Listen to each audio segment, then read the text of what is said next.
Welcome to the No Limit Selling Podcast, where industry leaders share their advice on how you can become better, stronger, faster. Hey everyone, welcome to another episode of the No Limit Selling Podcast. Today we have the privilege of having Debbie Allen here with us today, and she's going to help us do better branding, define ourselves, get more customers, be happier, run away to Fiji. It's going to be amazing. Debbie, welcome to the program. Wonderful to be here. Love speaking on about sales and putting yourself out there in a way that makes a big impact in the world. We always need salespeople, no matter where we are in the world. Absolutely. And so I was talking to a group of salespeople, like 100 and some odd folks, and I said, please complete this sentence for me. Salespeople are, and somebody put up a hand and said, they're outgoing. They're amazing. They're wonderful. They're driven. Da-da. After about 7 or 8 positive attributes, somebody put up a hand. They're sleazy. They're untrustworthy. They'll take advantage of you. And the list of negative attributes from a group of salespeople themselves was 2 or 3 times larger than the positive attributes, till somebody said, wait a minute, that's not us, but that is society. And in society, we have sales is a bad word, although we're all happy when someone sells us something that we want or something we didn't even know we needed. But once we've got it, we're like, oh my God, I'm so happy I got this. Right. Why do you think in our society, sales is a bad word? Well, people don't want to be sold, but they want to buy or they want to invest, right? So it's how someone positions themselves as that salesperson, that person coming from a place of service versus where they have the negativity is that push and that, that constant, like in your face, intrusive. And that's unfortunate that those people are not well-trained salespeople. They're not building relationships. They're not trying to listen to you and get what you want. All right. And they're going to be short-lived. And you see this all the time. And I think that's where people get the cringe worthiness of it. But I think, anybody's listening to your show, they want to improve. They want to be better. They know that cringe worthy, pushy salesperson doesn't work. We're on to that stuff, right? You can't push me into buying something I don't want. Although I'd love to have you support me and give me information so that I can make a better buying decision, and service, and give me the service that a true expert at what you know your stuff. And if you really position yourself as an expert who happens to make an offer, whatever that is, right, then that's a completely different way of thinking versus somebody speaking about a salesperson. True. But somebody unsuspecting in that business right down there is minding their own business. And let's say Debbie calls them. As soon as they pick up the phone, they go, oh crap, it's a salesperson. And in their mind, Debbie is the pushy, I'm twisty, no good for nothing salesperson, which is not true. So that's the lens that we have to move beyond. So what's a good strategy, especially when you're reaching out cold for the first time, to get them to take a breath so they realize that, no, I'm not that. I'm here to serve you. Any strategies on how to overcome that initial internal mental picture they have before you get to know them? Right. I think that you have to value yourself and the knowledge that you have as an expert. I know the value that I bring. And even when clients decide to invest with me, even my top dollar mentoring program, I mean, it has to be a win-win, it has to be a fit, because my time is the most valuable thing I have.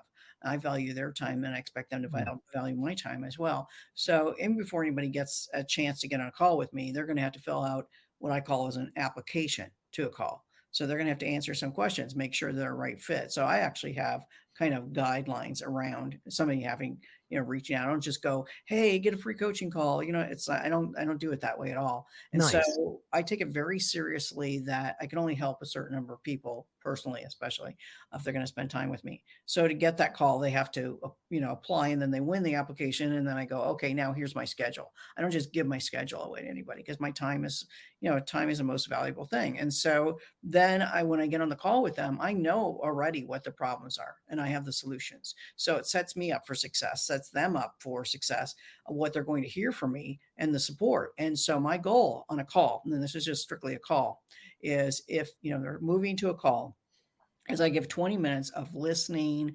supporting, responding to the answers that they have, 20% all on give, give, give.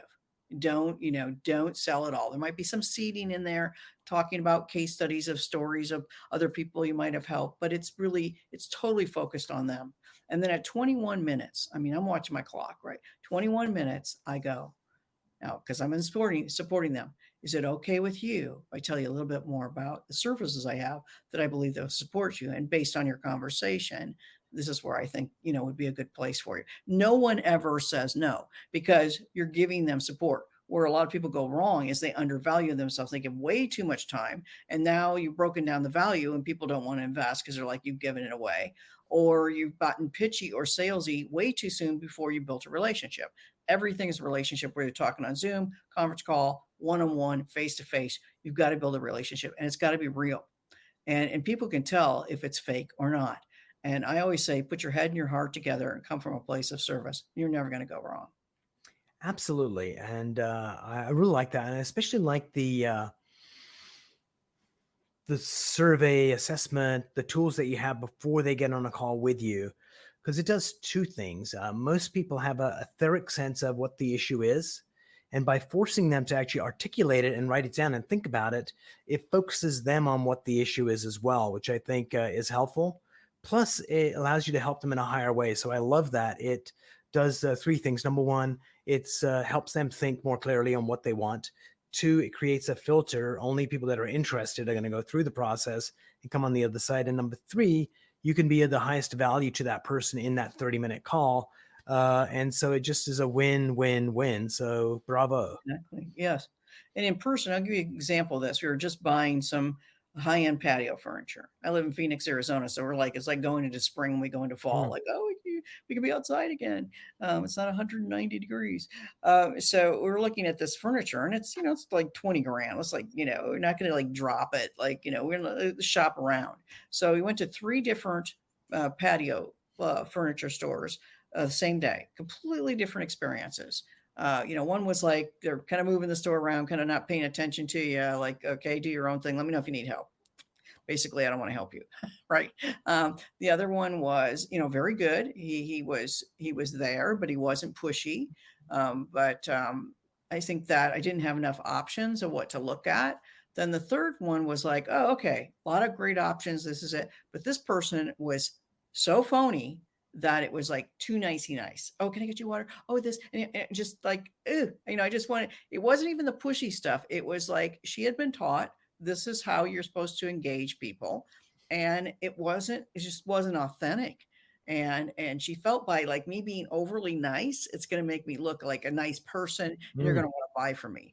But people can tell if you're authentic and you're real. Like why would you turn into somebody else when you go into a sales mode? It's kind of like what speakers do when they first start out. It's like they get on stage and they're like completely different. Can you just have a conversation with me even though you're standing in front of the room or you're having a sales conversation? And so we end up going with the third one, but would not buy from that person that was too nice, which he thought was nice. And we went to the other location they had, and we bought from this gentleman that was real and authentic and talked about our families and talked in, it's just about the weather and it was just easy. And he had the answers and he had the right choices. He listened to what we were saying and directed us completely. Because when there's way too many choices, people don't buy. Like if it's too confusing. So there's a lot of things that salespeople have to overcome is help guide people on a decision when there's a lot of choices. Don't be phony, be real, be authentic, be yourself. And the way to think about that is just knowing if I can meet people every day and have great conversations and support them, I will make good money as a salesperson versus having that number and that goal in their mind. Because when you have the number and the goal in your mind, people can feel it, they can read it, that you all are out, you're just out to make money off of me. And that goes south every single time. Yeah, I think also what you described was when I'm being overly nice to you, it's actually more about me than it is about you. Look at me, I'm a nice person and I'm a caring person. And sales is all about uh, getting the person on the other side to feel so comfortable that they share what the real problem is, what they really want to accomplish, and that listening and that connection allows you to go, it sounds like one of these two things is going to be the solution for you. Let me know what you think. And I think what we're selling has to come at the end, like you described on your call. is two-thirds of it is very much figuring out what's going on for the client, helping them get clarity. And then once they've got clarity on this is what I want, say, I think we can help you, and then go solve that problem. Yeah, and it's about learning how to communicate with different types of people.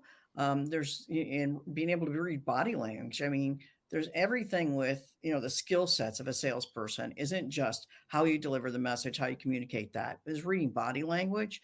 You tell if people are like looking fidgety, like you're talking too long or whatever it is. You just get good at it, where it almost becomes subconscious to you. And again, if you're really being real, you can start paying attention to those clues versus focusing on I want to make the sale. And that's why those people that are really pushy is they miss every single one of those clues. They don't see the body language. They're not listening, all of those things. Right. And even when I started doing as a speaker, being able to read body language, even through an Mm, audience, like, okay, the story's going too long, or I need to engage them more, or whatever. I could read an audience of hundreds of people, and so it's a real amazing skill if you can learn to do that. And even on radio shows and podcasts where I wasn't even seeing the host, was able to read the flavor of the host or who their market mm, was and go along with that conversation. And I would tell you the most challenging one I ever did was when I was on the radio show with shock jock Howard Stern. mm. That was it. I had to take his style on. I had to be a little sassy, a lot sassy. I had to kind of beat him up because I know if I didn't beat him up, he'd beat me up. It was a completely different situation. But we do have to shift and change our communication skills with whoever it is we're speaking to. Absolutely. And reading the room is like so important. And I think having these conversations with peers is really useful. So, for example, I was doing a presentation beginning of the year, and the room was just not, they were all on round tables. There was like maybe 200 people, and they were just not connecting. And it was like, okay, like how do you get them to engage more? And it was a post-mortem that really dictated that what I needed to do was to actually break them up into groups on their tables and give them an activity, and pick a captain for each one of the tables to report back to everybody, and just be more directive, but also create engagement locally in their little community. But we live and learn. And so doing an autopsy is really critical to improving what we do. Any thoughts on how to look at a sales situation that went well, and also one that went badly, on figuring out whether either the hidden gem was where we did something fabulous, or the landmine that we hit when something went wrong? Any thoughts on how to do a good autopsy?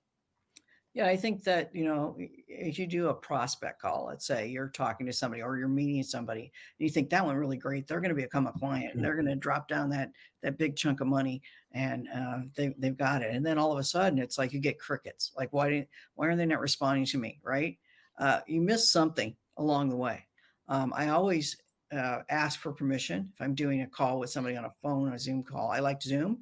I used to always use conference call before Zoom. Now it's like I can look at their face. I can pick up on the body language if I'm, doing a sales call, and I record it because I record it for them. I always say, "Is it okay with you if I record this for you?" Because I give you a lot of wisdom, and sometimes I say stuff that some brilliance comes out, and you ask me, "What do I say again?" And I forget, so I kind of joke about it, and then everybody's like, "Oh, sure, you can record it for me," and then it gives them a little bit of a buy-in just because I recorded it, but it also supports them to be able to listen to it later on, and also myself if I felt like it went south. Where did that happen? So, like, where it's happened to me, where I'm like, they were totally in. What was it?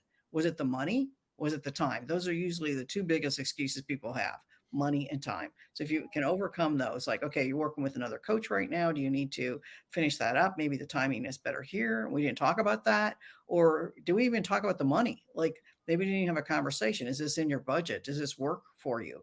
And offering a payment plan. Maybe you felt that they needed a bigger program you offered, but they only had a budget for this. Okay, to fine. Let's just start there, and then you'll see results. And if it's good for you, then you start go out and get some clients. You'll make some more money. You can invest in a longer period of program with me, and some more skill sets. Yeah, I just never push them. I just always read, where they're at, and but once in a while I get sidetracked. They're like, they want you, they want to work with you so bad. They just sound so ambitious that they want to, like, I want this. This is exactly what I need. And then they disappear. And you're like, okay, where'd that go south? It usually is you didn't pay attention to the clues. they told you they didn't have any money, they told you whatever it was, or they're just, or the fear. Like in that questionnaire, people tell me like exactly where they're at. So I'm reading that going, I have a fear of success. Okay, that's probably not going to be a good client for me because I'm a very straightforward coach, Mm. and I'm going to tell them here's the steps to do and just do it, hang on, go, and we're going to get there fast. That's how I like to work. And we're going to, because I take the right, I'm confident in those steps I'm going to give you. And if somebody's afraid to begin with, I can't change that mindset.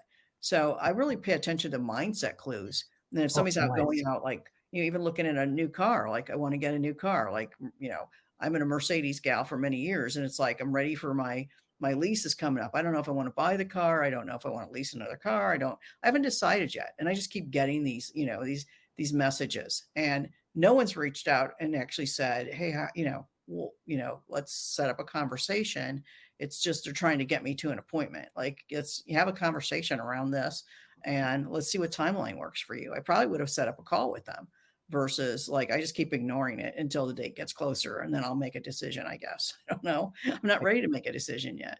I just did a live stream with a guy called Mustafa, and his main superpower is the follow up and staying in touch with clients. And he would have said, hey, as the lease is coming up 6 months before, that's when you should intensify your connection with that person because they're going to be ready. And the dealer that provides the best service and outreach is going to be the one that wins. And oftentimes people get lazy with this. Oh, they'll just click on a link if they want to come. Or at my dad's company, the marketing person, hey, it's on a website. If they need it, they can find it. And it's like, what? Are you No, nuts? Yep, that's not no, going to happen. you gotta blow your own horn a little bit. You gotta teach your own horn. You gotta be a little bit of a shameless self promoter, but still being come from a place of service, knowing that what you have is so valuable. You gotta let people know about it. You can't, and that's people that don't like sales. If you're listening to this, like I don't like sales, you're gonna hide behind like that. Oh, somebody will push the button and it's all automated and they'll contact me. No, they really want your support. That is your job. That is part of what you do to reach out and do follow up. Because I don't respect when somebody doesn't follow up with me, even when they've sold me something great. I'm like, just do a little follow up. Send me a little handwritten card. Send me an email. Send me a thank you. Something. I'm amazed at some of the things that I've invested in, and then zero once that sale goes through. And then you, how about the future? I'm going to want to invest again, but you haven't kept that relationship. You just dropped it as soon as you got my money. So there's just a lot of things, and I think it really comes down to caring about people, caring about your what you offer, believing in your services 100%, and knowing the outcomes of what those services or products deliver. And then you'll attract the right people. You're not going to sell everybody, and you don't need everybody. You need the fans that really get what you're selling and what you're offering. And I think that's the key, is to having that confidence to know, okay, if it's not a fit, next. Absolutely. So when you are looking to go out there and chat with people, so let's pick an industry. Let's say it's someone who does business consulting. How do you recommend people differentiate themselves? Because they all sound like they're alike, and when they're not. So how do you help someone find that differentiation that they need to kind of stand out?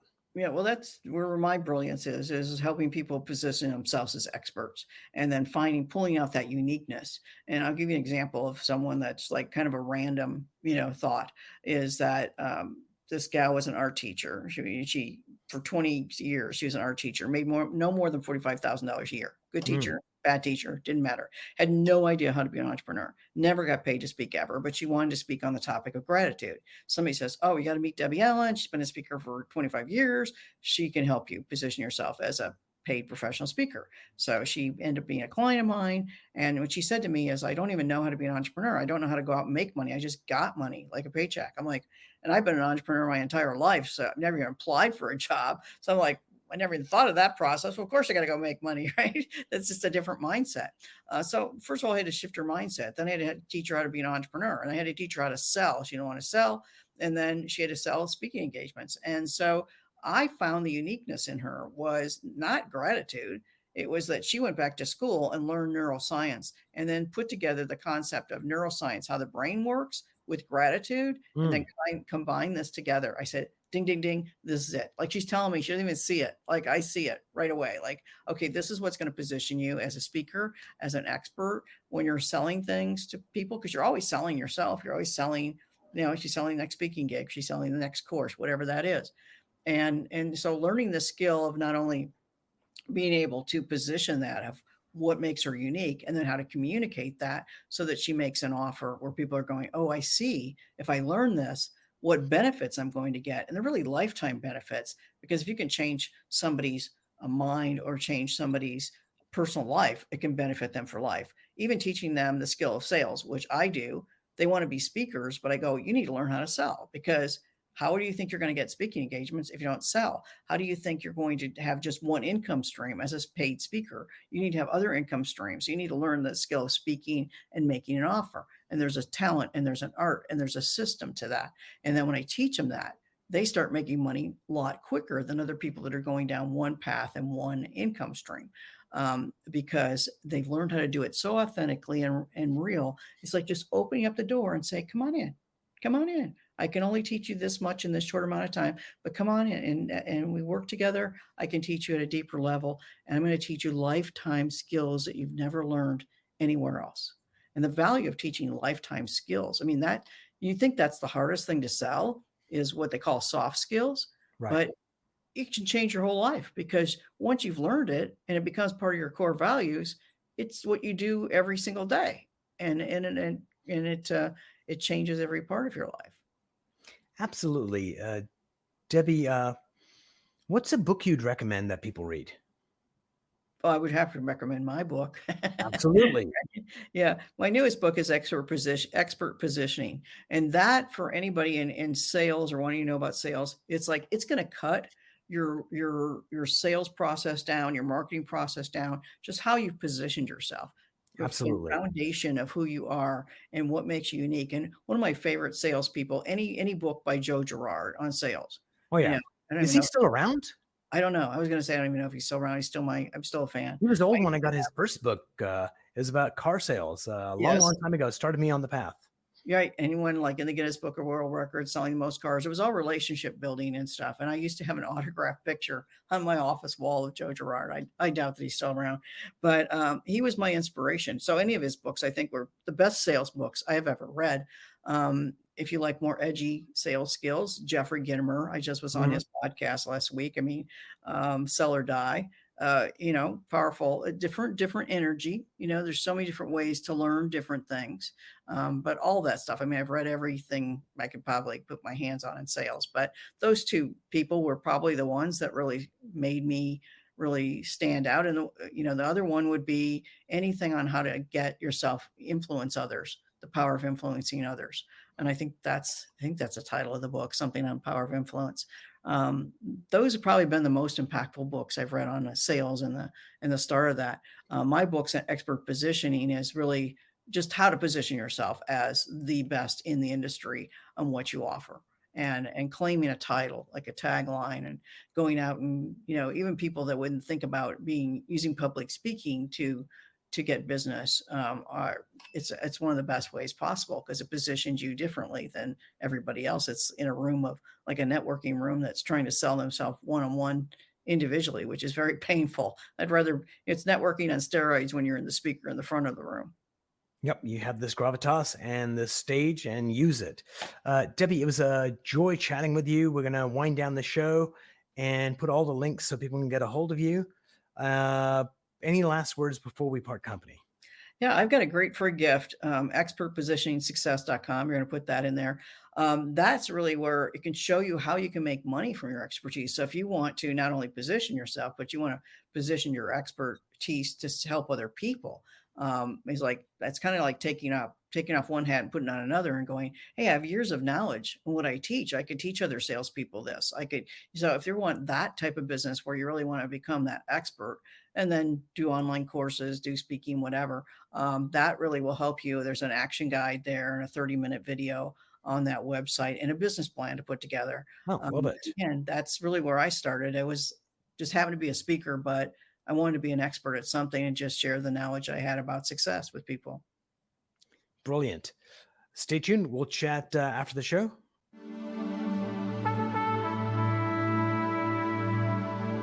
If you enjoyed this episode, please go to iTunes and leave a 5-star rating. And if you're looking for more tools, go to my website at nolimitselling.com. I've got a free mind training course there that's going to teach you some insights from the world of neuro-linguistic programming, and that is the fastest way to get better results.